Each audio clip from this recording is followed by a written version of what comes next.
In today's video, I'm gonna be showing you how to change your iPhone lock screen clock size.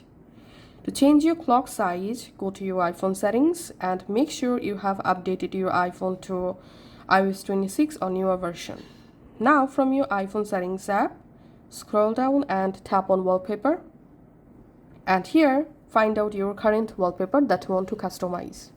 Just tap on lock screen and you directly jump into your lock screen customization page.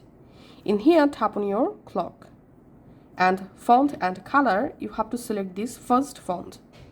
If you select other fonts from this list, then you won't be able to change your clock size.